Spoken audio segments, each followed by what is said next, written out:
Alright guys, तो सबसे पहले हम देखेंगे कि वेब डेवलपमेंट में कौन कौन सी टेक्नोलॉजीज बेसिकली यूज़ होती हैं। तो वेब डेवलपमेंट में बेसिकली टेक्नोलॉजीज यूज़ होती हैं तीन: HTML, CSS and JavaScript. HTML define करता है वेबसाइट का स्केलेटन, यानी कि वेबसाइट में कौन से फॉर्म्स हैं, टेबल्स हैं, लिस्ट हैं, हम ये सब कुछ हम डिफाइन करते हैं HTML के अंदर। इसी तरीके से CSS डिफाइन करता है कि वेबसाइट का बैकग्राउंड किस तरह का होगा, उसका कलर क्या होगा, और डिज़ाइनिंग के मुतल्लिक तमाम चीज़ें हम CSS के अंदर करते हैं। और JavaScript is like the brain of website, जिसमें हम ये डिफाइन करते हैं कि फॉर एग्जांपल किसी भी बटन पर क्लिक करें तो क्या हो, एंड फर्दर जो भी चीज़ें हम एक्शंस और मूवमेंट वेबसाइट के अंदर देखते हैं वो सब कुछ होते हैं जावास्क्रिप्ट के ज़रिए से। तो नोट्स पे देखते हैं हम। HTML is like the skeleton of human body because it provides the basic structure and shape of a web page. And CSS is like the skin and clothing of human because it controls appearances, color, style and overall look. And JavaScript is like brain and muscles because it controls action, movement and interactions on a website. I hope you understand this. तो सबसे पहले हम अपना first program copy कर लेते हैं यहाँ से नोट से।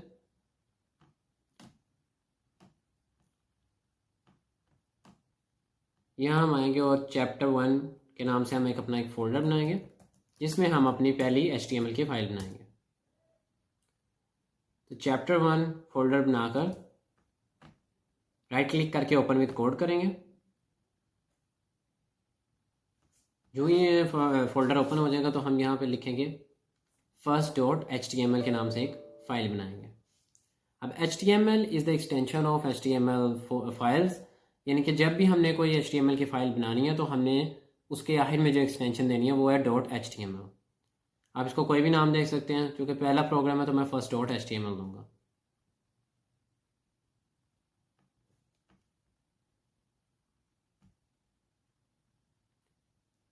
यहाँ हम फाइल बनाएंगे first.html। first.html हमारे पास फाइल बन जाएगी चुकी है और हमने यहाँ पर पेस्ट कर दिया। अब हम क्या करेंगे कि ये फर्स्ट जो हमारे पास HTML की फ़ाइल बन चुकी है हम इसको क्रोम में लेकर जाएंगे और इसको ओपन कर लेंगे।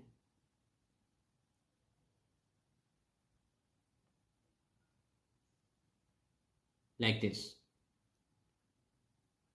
जो ही हम करेंगे तो हमारे पास HTML की फ़ाइल ओपन हो चुकी है। तो इसमें टाइटल हमारे पास आ रहा है माई फर्स्ट वेब पेज, जबकि वेबसाइट का टाइटल है hello world, this is my first HTML programme.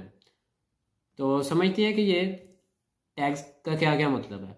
सबसे पहला टैग है डॉक टाइप HTML। इस कोड में चले जाते हैं। Doctype HTML। अब डॉक टाइप HTML ये डिफाइन करता है कि हम एक HTML की फ़ाइल और HTML का डॉक्यूमेंट लिखने वाले हैं। तो कोई भी आपने HTML की फ़ाइल बनानी है उससे पहले ये टैग आएगा। उसके बाद हमारे पास एक टैग होता है HTML। HTML ये डिफाइन करता है कि ये डॉक्यूमेंट है ऑफ HTML, बिल्कुल उसी तरीके से डॉक टाइप HTML की तरह। उसके बाद HTML के दो चाइल्ड टैग्स होते हैं, head tag and body tag. Head tag में बेसिकली हमारे पास तमाम जो भी हम CSS जो डिज़ाइंस और जो जावास्क्रिप्ट वगैरह लिखते हैं उसके लिंक्स हेड टैग के अंदर आते हैं। बिल्कुल इसी तरीके से एक यहाँ आप टैग देख रहे हैं टाइटल टैग। इस टाइटल टैग के ज़रिए से हम डिफाइन करते हैं कि वेब ब्राउज़र में वेबसाइट का टाइटल किस तरह का हो। यहाँ जैसे यहाँ पे माई फर्स्ट वेब पेज है, आप इसको बदल के कुछ भी लिख सकते हैं। लाइक मैं टाइटल ही लिख देता हूँ, टाइटल। तो जो ही हम वेब ब्राउज़र में जाएंगे, रिफ्रेश करेंगे, दैन इधर टाइटल आ चुका है। ओके, अब मेरा ऑटो सेव ओपन है। आपने सेटिंग में जाकर VS कोड की ऑटो सेव ओपन कर ऑटो सेव चेकबॉक्स को चेक कर लेना ताकि आपका प्रोग्राम ऑटो सेव होता जाए।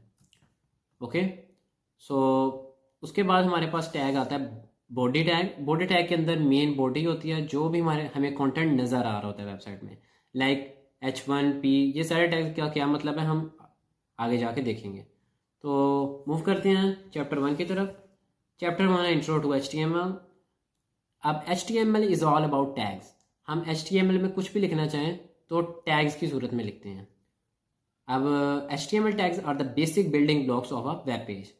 They are used to create elements and define the structure and content of web page. यानी कि वेबसाइट का कंटेंट जो डिफाइन करता है वो टैग्स के ज़रिए से हम डिफाइन करते हैं। जिस तरह अभी हमने मुख्तलिफ टैग्स देखे हैं। अब बेसिक सिंटैक्स क्या होता है, टैग्स का सबसे पहले टैग नेम होता है, उसके दरमियान जो भी कंटेंट हम लिखते हैं, और एक क्लोजिंग टैग होता है। अब एक एग्जांपल, जिस तरह ये पैराग्राफ हमने डिफाइन किया हुआ है, दिस इज़ पैराग्राफ। अब टाइप ऑफ टैग्स देख लेते हैं। तो हमारे पास दो तरह के टैग्स होते हैं basically, container tags and empty tags. अब कंटेनर टैग्स कौन से टैग्स होते हैं? Container tags have both an opening and closing tag. जिस तरह अभी हमने बेसिक सेंटेक्स में देखा और एग्जांपल में कि इसमें एक पी का ओपनिंग टैग है एंड पी का क्लोजिंग टैग है, जो एक फॉरवर्ड स्लैश के जरिए से क्लोजिंग टैग बनता है। They contain content between them. तो ये एग्जांपल्स हैं कंटेनर टैग्स की। आगे अब इन टैग्स का क्या काम है ये हम आगे जाकर देखते हैं। बिल्कुल इसी तरीके से कुछ टैग्स होते हैं एम्प्टी टैग्स, जिनको क्लोजिंग टैग की ज़रूरत नहीं होती, like image tag, input tag, BR tag.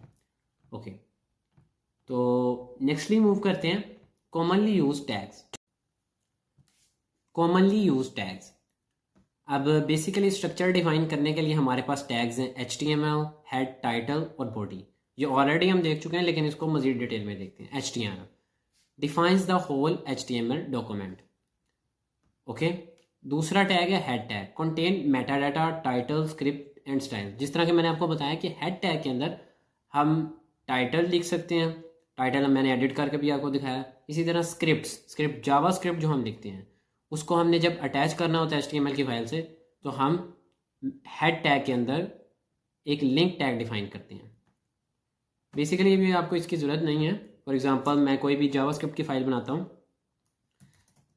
script.js, तो ये मेरे पास एक बेसिक जावास्क्रिप्ट की फाइल बन चुकी है। अब मैं समझाता हूँ कि मैं इस जावास्क्रिप्ट की फाइल को HTML के साथ लिंक करूँ। तो मैं हेड टैग के अंदर आऊँगा and I will do something like this link. जो ही मैं लिंक लिखूँगा यहाँ पे,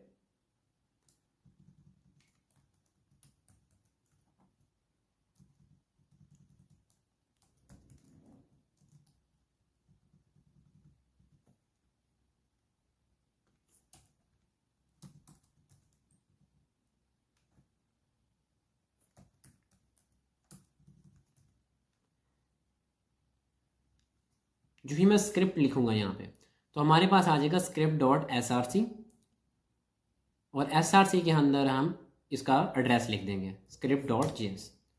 तो हेड टैग के अंदर ही हम जावा स्क्रिप्ट की जो फाइल है उसको अटैच कर दिए। बिल्कुल इसी तरह हम CSS की फाइल बनाकर भी उसे अटैच कर सकते हैं। तो नेक्स्ट टैग है हमारे पास title tag, sets web page title. इसको आप कोई भी टाइटल सेट कर सकते हैं टाइटल टैग के अंदर। Body contain all visible content, simple. Headings and text, अब नेक्स्ट टैग जो है वो बहुत इंपॉर्टेंट आ रहे हैं, H1 से लेकर H6 तक। Headings from largest to smallest. अब वेबसाइट्स में सिर्फ एक हेडिंग नहीं होती, उसमें कई हेडिंग और उसके बाद सब हेडिंग्स होती हैं। तो उन सब हेडिंग्स को डिफाइन करने के लिए H1 से H6 तक 6 किस्म के टैग्स होते हैं। प्रैक्टिकल एग्जांपल देखते हैं। यहाँ फर्स्ट डॉट HTML में आ जाते हैं। This is H1, H2, this is H2। VS code का ये देखिए ये फ़ायदा है कि मैं ओपनिंग टैग दे रहा हूँ और वो क्लोजिंग टैग अपने आप ही मुकम्मल करता जा रहा है। This is H3, this is H4,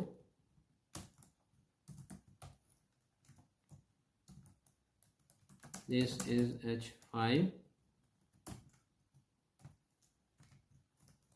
this is H6। तो ब्राउज़र में जाके देखेंगे, रिफ्रेश करते हैं, तो आप ये देखेंगे कि मुख्तलिफ साइज़ की तरह मुख्तलिफ साइज़ से आ गया। This is H1, this is H2, this is H3, this is H4, this is H5 and this is H6। अब इसका बेसिक यूजेज ये नहीं है कि आपने साइज़ को डिफ़ाइन करना है मुख्तलिफ हेडिंग्स की, क्योंकि किसी भी टेक्स्ट के साइज़ को हम डिफ़ाइन करते हैं CSS के अंदर स्टाइलिंग के वक्त। बट ये जो हमें मुख्तलिफ हेडिंग्स दी गई हैं H1 से लेकर H6 तक, इसका मतलब है ताकि सर्च इंजन लाइक गूगल या कोई भी दूसरा सर्च इंजन जो है वो इस चीज़ को जान सके कि ये हेडिंग पहली है, ये दूसरी है, ये तीसरी है, ये चौथी है। और अगर आप H1 से लेकर H6 तक एक प्रॉपर तरीके से वेबसाइट में डिफाइन करेंगे तो क्या होगा कि आपकी वेबसाइट की एसईओ यानी कि सर्च इंजन ऑप्टिमाइजेशन बढ़ेगी, यानी कि आपकी वेबसाइट गूगल की रैंकिंग में ऊपर आ जाएगी। सिंपल। उसके बाद दूसरा टैग है पी टैग, जो कि पैराग्राफ डिफाइन करता है। नाम से ही पता चल रहा है पी टैग के, जो कि हमने ऊपर जिस तरह लिखा हुआ है P this is my first HTML program. और पैराग्राफ जो है वो कुछ इस तरह से दिखता है, this is my first HTML program. Okay. Next tag है हमारे पास BR टैग, जो कि एक लाइन ब्रेक लगाता है। अब लाइन ब्रेक का क्या मतलब है कि फॉर एग्जांपल मैं चाहता हूँ कि पैराग्राफ में लिखूँ। अब पैराग्राफ में एक फन फैक्ट मैं आपको बताता हूँ कि हमारे पास लोरम टेक्स्ट होता है। फॉर एग्जांपल आप LOREM लिखते हैं लोरम, उसके बाद अब मुझे चाहिए 500 अल्फाज चाहिए रैंडम ऐसे ही, तो मैं 500 लिखूँगा।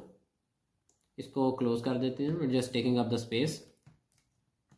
तो हमारे पास यहाँ 500 लफ्ज़ आ गए ऐसे ही रैंडम से। हम ब्राउज़र में जाएंगे, देखते हैं यहाँ पे रिफ़्रेश करके। हमारे पास यहाँ पे 500 लफ्ज़ों का एक पैराग्राफ आ चुका है। अब मैं चाहता हूँ कि जी यहाँ पर करके मैं एक लाइन ब्रेक लगाऊँ, तो मैं क्या करूँगा, यहाँ पर BR टैग एक लगा दूँगा। तो BR टैग एक एम्प्टी टैग है, it doesn't need closing tag, इसको क्लोजिंग टैग की ज़रूरत ही नहीं होती। तो इसको इसी तरह से हम डिफाइन किए रखेंगे। तो जो ही हम इसको रिफ़्रेश करेंगे तो आप ये देख सकते हैं कि ये एक पैराग्राफ एंड हुआ और दूसरा यहाँ से स्टार्ट हो चुका है। कहाँ? जहाँ हमने यहाँ से BR टैग जहाँ हमने इंसर्ट किया है। ओके। तो नेक्स्ट टैग है HR tag, horizontal line define करने के लिए। अब मैं चाहता हूँ कि जो ही हमने एक पैराग्राफ एंड किया है, मैं उसी के साथ एक हॉरिजॉन्टल लाइन भी सेपरेशन के लिए डाल दूँ। तो HR टैग हम डालेंगे, जो कि अगेन एक एम्प्टी टैग है, क्लोजिंग टैग की ज़रूरत नहीं है हमें। HR जो ही मैंने डाला, रिफ्रेश करते हैं, तो हमारे पास ये देखें एक हॉरिजॉन्टल लाइन आ चुकी है सेपरेटर के तौर पे। ओके। अगला टैग है स्ट्रॉन्ग टैग। फॉर एग्जांपल कोई इंपॉर्टेंट टेक्स्ट है, ये पैराग्राफ में मैं समझता हूँ कि ये लफ्ज़ इंपॉर्टेंट है, तो मैं इसको स्ट्रॉन्ग टैग से साउंड कर दूंगा।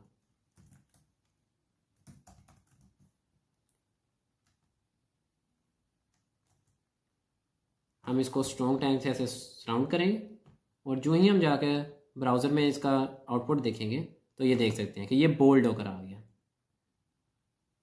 बिल्कुल इसी तरीके से एक EM यानी कि एम्फेसाइज टेक्स्ट होता है। फॉर एग्जांपल मैं किसी भी चीज़ की को एम्फेसाइज, किसी भी टेक्स्ट को एम्फेसाइज करना चाहता हूँ, किसी भी पीस ऑफ टेक्स्ट को एम्फेसाइज करना चाहता हूँ, तो फॉर एग्जांपल मैं इधर ही EM एक टैग लगा देता हूँ, तो वो क्या हो जाएगा, इटैलिक हो जाएगा।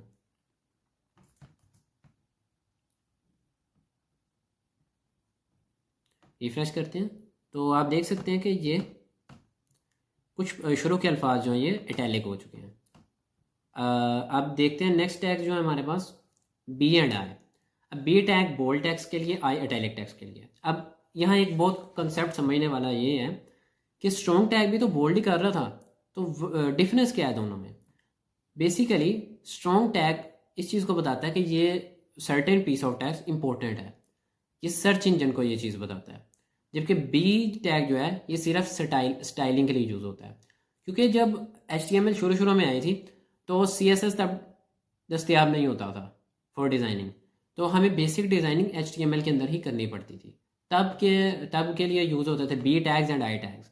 तो ये क्या है, विजुअल ओनली, यानी कि ये सिर्फ स्टाइलिंग के लिए यूज़ होते हैं, सिर्फ वेबसाइट को अच्छा दिखाने के लिए। और ये कोई भी मीनिंग यानी कि इस चीज़ का नहीं है कि ये बोल्ड टेक्स्ट क्यों है, ये टैली टेक्स्ट क्यों है। जबकि यहाँ स्ट्रॉन्ग और एम्फेसाइज होने का ये मतलब है कि ये स्ट्रॉन्ग जो है ये इंपॉर्टेंट टेक्स्ट है और EM एक एम्फेसाइज टेक्स्ट है। अगेन वो भी, उसका भी मीनिंग इंपॉर्टेंट ही होता है, but you got the point. उसके बाद नेक्स्ट टैग्स होते हैं कंटेनर्स। कंटेनर्स यानी कि चंद टैग्स को हम इकट्ठा करके रखना चाह रहे हैं। ये टैग्स जो होते हैं लाइक डिव टैग है। अब ये बहुत ज़्यादा हेल्पफुल होते हैं जब हम वेबसाइट की स्टाइलिंग कर रहे होते हैं। इन्हें यूज़ करके देख लेते हैं। फॉर एग्जांपल मैं ये सारी हेडिंग्स को एक डिव के अंदर इनक्लोज करता हूँ।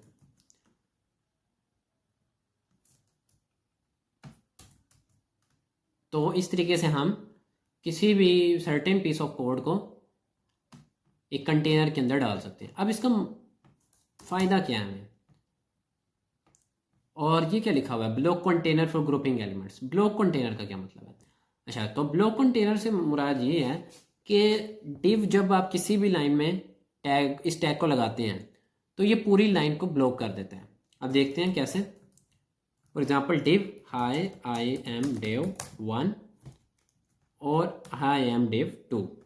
अब देखते हैं, जो ही आप इसका आउटपुट जाके देखेंगे तो आप कहेंगे ये एक लाइन में क्यों नहीं आया। डिव 1 और डिव 2 ये एक लाइन में भी तो आ सकता था। तो चूंकि डिव क्या है, ब्लॉक कंटेनर, यानी कि ये जिस लाइन पर भी आ जाए तो वो पूरी लाइन ब्लॉक हो जाती है, और उस पर मजीद जो भी आगे आप टैग लगाएंगे वो अगली लाइन पे आएगा, उस लाइन पर नहीं आ सकता। और इसके बरक्स अगर देखा जाए तो span, inline container for styling part of text. अगर हम स्पैन इधर लगाते हैं, स्पैन बेसिकली छोटा सा आपने कोई टेक्स्ट लिखना है, पैराग्राफ नहीं, पी पैराग्राफ लाता है। पी जो है वो ब्लॉक कंटेनर है टेक्स्ट का, और स्पैन जो है वो आपने सर्टेन पीस ऑफ टेक्स्ट लिखना है छोटा सा, आप उसके लिए यूज़ कर सकते हैं हाई आई एम स्पैन। और अगर मैं इसमें 2 स्पैन भी लगाऊं तो वो दोनों एक लाइन पर आएंगे, hi I'm span 1 and hi I am span 2। तो अब जाके हम देखते हैं, रिफ्रेश करके देखते हैं, hi I'm span 1 and hi I'm span 2 जो कि एक लाइन पर ही आ रहे हैं। तो नेक्स्टली अब हम देखते हैं, टैग है हमारे पास, लास्ट टैग है इस चैप्टर में, use to create link to some address. तो ये टैग जो है, यहाँ हमारे पास सर्टेन पीस ऑफ कोड है, हम इसको कॉपी कर लेते हैं। तो यहाँ आके पेस्ट करते हैं। तो ए टैग के ज़रिए से हम किसी भी सर्टेन वेबसाइट पर या हमारी ही वेबसाइट में कोई दूसरा पेज है उस पर लिंक क्रिएट कर सकते हैं। फॉर एग्जांपल ये जो है google.com पे जाएगा, मैं इधर गूगल लिख देता हूँ, आप जो भी यहाँ पे लिखेंगे वो ब्राउज़र में ज़ाहिर होगा। रिफ़्रेश करेंगे यहाँ आकर तो यहाँ पे गूगल आ रहा है, मैं गूगल पे क्लिक करूँगा तो मेरे पास google.com खुल चुका है। सो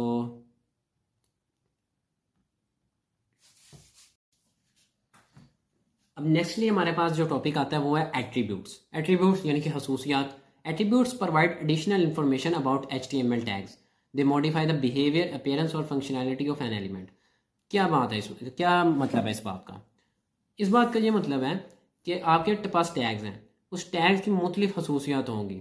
लाइक अभी हमने एक लिंक टैग हमने पढ़ा है, तो लिंक टैग में हमने क्या किया, एक एट्रीब्यूट लगाया HREF जिसमें हमने लिंक दिया है। तो कोई भी एडिशनल इंफॉर्मेशन है टैग्स के मतलब, तो हम एट्रीब्यूट्स की मदद से उसे टैग्स को प्रोवाइड करते हैं। Attributes are always written inside the opening tag. हमने एक ही ओपनिंग टैग के अंदर एट्रीब्यूट HREF को लिखा है। तो देखते हैं कौन कौन से होते हैं। HREF specifies link destination. तो एंकर टैग के अंदर हमने लिंक एंकर टैग के अंदर हमने लिंक दिया है google.com और वो हमने डिफाइन किया है HREF एट्रीब्यूट के जरिए। अब दूसरा हमारे पास एट्रीब्यूट है title attribute, provide extra information on hover. अब होवर का क्या मतलब है, यानी कि जब भी यूज़र माउस लेकर जाएगा, तो आप देखते हैं विंडोज़ में कभी कभार हम एप्लीकेशंस पर जब लेकर जाते हैं माउस को तो एक येलो बॉक्स जाहिर होता है। अभी आप देखते हैं फॉर एग्जांपल ये डिव, मैं चाहता हूँ कि टाइटल आए, हाँ दिस इज़ डिव 2, ठीक है। तो अगर हम जाएंगे अब ब्राउज़र में और इसको रिफ़्रेश करते हैं तो div 2 पर जाते ही एक येलो बॉक्स आएगा, दिस इज़ div 2, देख रहे हैं आप। फॉर एग्जांपल अब मैं पैराग्राफ के मतलब कोई इन्फॉर्मेशन प्रोवाइड करना चाहता हूँ, इसको कोई टाइटल देना चाहता हूँ सेपरेट से, तो मैं पैराग्राफ में जाकर इसके ओपनिंग टैग में जाकर लिखूँगा title, this is very good paragraph, blah blah, आप जो भी लिखना चाहें बस, it just an example. Refresh करेंगे तो जो ही हम माउस पैराग्राफ के ऊपर लेके जा रहे हैं तो this is very good paragraph. I hope you understand this. Usages भी आपको समझ आ ही रहा है। आईडी एंड क्लास, ये 2 एट्रीब्यूट्स बहुत ज़्यादा इंपॉर्टेंट है। ख़ुसूसन जब आपने जावास्क्रिप्ट अप्लाई करनी है एलिमेंट्स पर या आपने CSS अप्लाई करनी है, तो ID and classes are very important. ID अभी इसका आपको इस्तेमाल बहुत ज़्यादा समझ में नहीं आएगा, जब आप CSS एंड जावास्क्रिप्ट करेंगे तो आपको इसका इस्तेमाल ज़्यादा समझ में आएगा। अभी आईडी एंड क्लास देख लेते हैं। अब इसमें बेसिक डिफरेंस ये है कि आईडी आप सिर्फ एक एलिमेंट को दे सकते हैं, जबकि क्लास, जिस तरह क्लास में बच्चे होते हैं और क्लास में बहुत से बच्चे बिलोंग करते हैं, बिल्कुल इसी तरीके से फॉर एग्ज़ाम्पल मैं मुबशिर एक क्लास में है, इसी तरह असलम एक क्लास में है, तो वो यानी कि पहली क्लास में है, तो दोनों पहली क्लास में हैं। कई बच्चे पहले एक क्लास से बिलोंग कर सकते हैं। तो इस बिल्कुल इसी तरीके से क्लास हमें यूज़ करते हैं एलिमेंट्स को ग्रुप करने के लिए। फॉर एग्ज़ाम्पल हमारे पास ये सारी हेडिंग्स हैं H1 H2 H3 H4, तो हम चाहते हैं तमाम हेडिंग्स पर क्लासेस सेम क्लास अप्लाई हो जाए, क्योंकि हम उन सबकी स्टाइलिंग सेम तरीके से करना चाह रहे हैं। तो क्या करूँगा मैं, आप आल्ट क्लिक करके मल्टीपल कर्सर्स बना सकते हैं, यानी कि आपने मल्टीपल जगह पर एडिटिंग करनी है सेम तरीके की, तो आप आल्ट और राइट क्लिक करके मल्टीपल कर्सर्स बना सकते हैं, क्लास, और यहाँ मैं लिख दूंगा हेडिंग। तो जब आप CSS की मदद से या जावास्क्रिप्ट की मदद से इसको टारगेट करेंगे, तो आप सिंगल टेक्स्ट यानी कि हेडिंग को यूज़ करके आप सबकी स्टाइलिंग भी कर सकते हैं, सब पर कोई भी एक्शन आपने अप्लाई करना है वो भी कर सकते हैं। जबकि आईडी आप मल्टीपल एलिमेंट्स पर नहीं, सिर्फ एक एलिमेंट को टारगेट करने के लिए इस्तेमाल कर सकते हैं, give unique identity to element. जबकि class group elements for styling. और last but not the least style tag, ये ज़्यादातर रिलेटेड है उससे CSS से। अप्लाई इनलाइन CSS, इनलाइन यानी कि HTML के साथ साथ ही CSS को अप्लाई करना। अभी आपने बहुत ज़्यादा डीपली इसमें जाना, बट आपको पता होना चाहिए कि ये एग्जिस्ट करता है। अभी हम इसको पेस्ट करते हैं यहाँ पर आकर, कोड को हमने वहाँ से कॉपी किया। बेसिकली आपको समझ लग ही रही है थोड़ी बहुत। स्टाइल कलर रेड समझ लग रही है आपको। डबल कोट्स के अंदर हमने कलर रेड लिखा, ये CSS है। ये जो डबल कोट्स के अंदर है दिस इज CSS। हम इसमें कोई भी CSS लिख सकते हैं। फॉर एग्जांपल बहुत ज़्यादा नहीं करूँगा, फ़ॉन्ट साइज़ मैं चाहता हूँ कि बहुत लार्ज हो टेक्स्ट की, तो देखते हैं ताकि आपको नज़र भी आए। जाकर रिफ्रेश करते हैं, आप ये देखेंगे कि टेक्स्ट का कलर जो है वो रेड हो चुका है।